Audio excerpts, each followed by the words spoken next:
Hello everyone, welcome back to my channel Anjali academy. हमने start किया था स्टैटिस्टिक्स चैप्टर को और लास्ट वीडियो में हम कर चुके हैं मीन। आज हम मीन से आगे बढ़ेंगे और जो बचे हुए मेजर्स हैं उनको भी स्टडी करेंगे। तो एक क्विक रिकैप ले लेते हैं प्रीवियस वीडियो से रिलेटेड फॉर्मूलाज की। लास्ट वीडियो में आपने मेजर्स ऑफ सेंट्रल टेंडेंसी में मीन टॉपिक को स्टडी किया था। मीन को हमने तीन मेथड्स के थ्रू समझा था। सबसे पहला मेथड था आपका डायरेक्ट मेथड, सेकंड था अज्यूम मीन मेथड, थर्ड था step deviation method. Direct method में फॉर्मूला था x bar equals to sigma fi xi divided by sigma fi। Assumed mean में हमने कोई एक अज्यूम्ड वैल्यू ले ली थी जिसमें फॉर्मूला हमारा बन गया था a यानी assume mean plus sigma fi di divided by sigma fi। और लास्ट हमारा मेथड था स्टेप डेविएशन मेथड जिसके अंदर फॉर्मूला हमारा था a plus sigma fi ui divided by sigma fi multiply by h। इस टॉपिक को अगर डिटेल से आप पढ़ना चाहते हैं तो प्रीवियस वीडियो को देख सकते हैं। आज हमें स्टार्ट करना है सेकंड मेजर जिसको हम बोल रहे हैं मोड। बेसिकली मोड होता क्या है? जब भी हमारे पास कोई भी डेटा शीट दी हुई है, कोई भी डेटा दे रखा है, उस डेटा में जो वैल्यू सबसे ज्यादा बार रिपीट हुई है, मतलब जिसकी फ्रीक्वेंसी सबसे ज्यादा है, उसको हम मोड बोल देते हैं। उस पूरे डेटा का मोड बोल देते हैं कि ये चीज है जो सबसे ज्यादा बार अकर हुई है। अब जैसे मैंने आपको पिछली वीडियो के अंदर भी बताया था कि हमें 10th क्लास में एनसीईआरटी में सिर्फ और सिर्फ कॉन्टिन्यूअस सीरीज दे रखी है, बट हम सब कुछ करेंगे, हर एक टाइप की सीरीज को करके चलेंगे। इसके अंदर हमें इंडिविजुअल भी देखना है, डिस्क्रीट भी देखना है और कॉन्टिन्यूअस भी देखना है। तो मोड को हम समझ लेते हैं तीनों टाइप की सीरीज के अकॉर्डिंग। जैसे इंडिविजुअल सीरीज, आपको पता तो चल चुका है कि इंडिविजुअल सीरीज किसको हम कहते हैं? जब हमारे पास डाटा कंपैरेटिवली कम होता है, जैसे अगर मैं कहूँ कि कुछ स्टूडेंट्स के मार्क्स हैं 5, 10, 15, 3, 5, 7, 2, 5, ठीक है 4, तो आपके पास इस तरीके से कुछ डाटा दिया हुआ है, रॉ डाटा दे रखा है जिसको ना तो फ्रीक्वेंसी और वेरिएबल के अकॉर्डिंग क्लासिफाई किया गया है, तो इसको हम बोलते हैं इंडिविजुअल सीरीज या इंडिविजुअल डाटा। अब इसमें से हमें मोड अगर बताना है, जैसे अभी मैंने आपको बताया था कि मैक्सिमम फ्रीक्वेंसी, मैक्सिमम अकरेंस जिस वैल्यू की रहेगी उसको हम मोड बोलते हैं। तो यहाँ पे 5 देखो, हर एक वैल्यू लगभग एक बार है, लेकिन 5 जो है वो 3 बार रिपीट हुआ है, तो हम यहाँ पर डायरेक्ट आंसर दे सकते हैं कि इसका मोड क्या होगा, 5 होगा। अगर इसी को हम डिस्क्रीट सीरीज की सेंस में देखते, डिस्क्रीट सीरीज क्या था? डिस्क्रीट डाटा जो था उसके अंदर जब कंपैरेटिवली डाटा साइज बढ़ जाता है और डाटा को हम क्लासिफाई कर पाए एक वेरिएबल में और एक फ्रीक्वेंसी में, ठीक है। तो मान लेते हैं वही मार्क्स आपको दिए हैं, 5 है, 10 है, 15 है, 20 है, 22 है। अब फ्रीक्वेंसी आपको दे दी, 5 मार्क्स 5 स्टूडेंट के हैं, 10 मार्क्स 3 स्टूडेंट के हैं, 15 7 के हैं, 23 के हैं, 22 5 के हैं।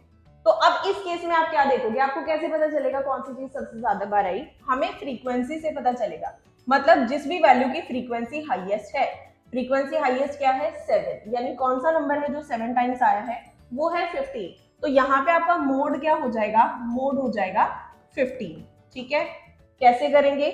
जिसकी फ्रीक्वेंसी ज्यादा है उसके सामने वाला जो भी वेरिएबल की वैल्यू है वो आपका आंसर होगा in case of discrete series. ये 1 मार्कर क्वेश्चन में आ सकता है। अब आगे बढ़ते हैं, नेक्स्ट हमारा थर्ड टाइप है continuous series. Continuous series, continuous series जो कि मेन टॉपिक है हमारा, जिससे रिलेटेड हमारा 3 मार्क्स का या 5 मार्क्स का क्वेश्चन आ सकता है, उसको समझ लेते हैं। कॉन्टिन्यूअस सीरीज किस तरीके से होती है? कॉन्टिन्यूअस सीरीज में आपको क्लास इंटरवल दिया होगा, आपको फ्रीक्वेंसी दी होगी, तो आपको यहाँ कुछ पर्टिकुलर प्रोसेस करनी है। मैं आपको स्टेप बाय स्टेप पूरी प्रोसेस समझाती हूँ। जैसे क्लास इंटरवल के लिए मैं आप एक एग्जांपल ले लेती हूँ।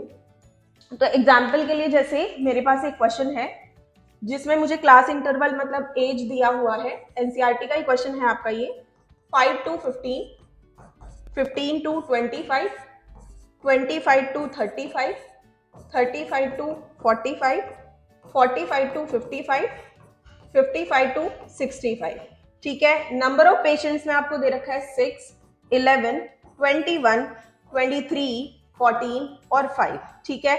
हमें इसका मोड कैलकुलेट करना है। तो मोड कैलकुलेट करने के लिए हम क्या करेंगे? सबसे पहली चीज तो है वही सेम जैसे डिस्क्रीट में किया था कि जो मैक्सिमम फ्रीक्वेंसी जिसकी है उसको हम क्या बोलते थे, मोड बोलते थे। लेकिन यहाँ पे मोड एक सिंगल वैल्यू नहीं आ रही है, हमें प्रॉपर एक क्लास मिल रही है, मतलब लोअर लिमिट से अपर लिमिट तक एक रेंज मिल रही है। तो आप पहले फ्रीक्वेंसी देख लो कि हाईएस्ट फ्रीक्वेंसी कहाँ है। ये 23 जो ये क्या है, हाईएस्ट फ्रीक्वेंसी है। तो इस हाईएस्ट फ्रीक्वेंसी के सामने जो आपको दिख रही है इसको आप बोल सकते हो कि ये हमारी मॉडल क्लास है, ठीक है। यानी कि जो हमारी मॉड की वैल्यू होगी वो 35 से 45 के इन बिटवीन कहीं पे लाई कर सकती है। तो सबसे पहला काम तो आपको यही देखना है।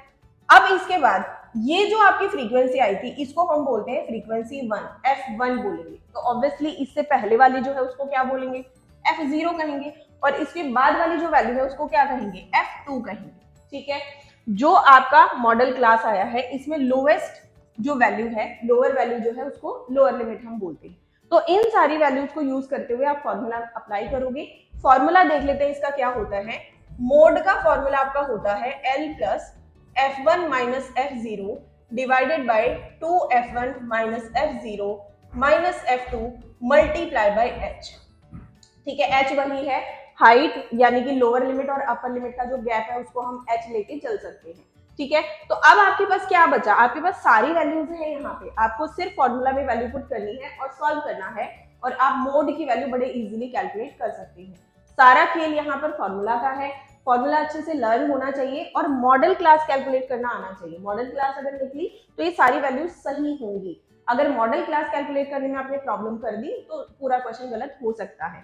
तो आप वैल्यू पुट कर लीजिए। जैसे L यहाँ पे कितना था, 35 था, प्लस F1 हमारा कितना आया था, F1 हमारा आया था 23 माइनस F0 हमारा 21 था, divided by 2 times 23 minus 21 minus F2 हमारा 14 था, ठीक है। H हमारा कितना था, 35 to 45 है, यानी कि 10 हो जाएगा, ठीक है। इसको कैलकुलेट करो और वैल्यू निकाल लो। 23 माइनस 21 2 हो जाएगा, इधर करेंगे तो 46 होगा, माइनस इन दोनों को ऐड कर लो, दोनों नेगेटिव सिंबल वाले हैं तो ऐड हो जाएंगे, माइनस 35 मल्टीप्लाई बाई 10 हो जाएगा, ठीक है। सॉल्व कर लेते हैं, क्या होगा यहाँ, ये होगा 35 प्लस 2 डिवाइडेड बाई, सब्ट्रैक्ट करते हैं 11 आता है, मल्टीप्लाई बाई 10 आता है। तो इसको सॉल्व कर लेना, पॉइंट में वैल्यू आएगी, जो भी वैल्यू आएगी 35 में प्लस कर देना और आपका मोड कैलकुलेट होके आ जाएगा। तो पूरी जो एक्सरसाइज है, सेकंड एक्सरसाइज आपके सिलेबस में, वो मोड से रिलेटेड है और आपको सेम प्रोसेस से जाना है। कभी कभी ऐसा हो सकता है कि मिसिंग वैल्यू के क्वेश्चन आ जाए, तो बहुत दिक्कत की कोई बात नहीं है। आपको सीधा सीधा क्या करना है, जो भी मिसिंग वैल्यू होगी आपको सेम फॉर्मेट फॉलो करना है। मिसिंग वैल्यू जो भी है, अगर वहां वैल्यू दे रखा है, जैसे F बोल दिया उसको X बोल दिया, तो आप सेम फॉलो कर लो, नहीं तो आप अपने अकॉर्डिंगली वैल्यू पुट करके और नॉर्मल जो आपने लीनियर इक्वेशन क्वाड्रेटिक किया था उसी सेंस में उसको सॉल्व करना है। बाकी प्रोसेस आपका सेम रहेगा, ठीक है। उसके क्वेश्चंस भी आपको नेक्स्ट वीडियो में मिल जाएंगे। मिलते हैं नेक्स्ट वीडियो में नेक्स्ट टॉपिक के साथ।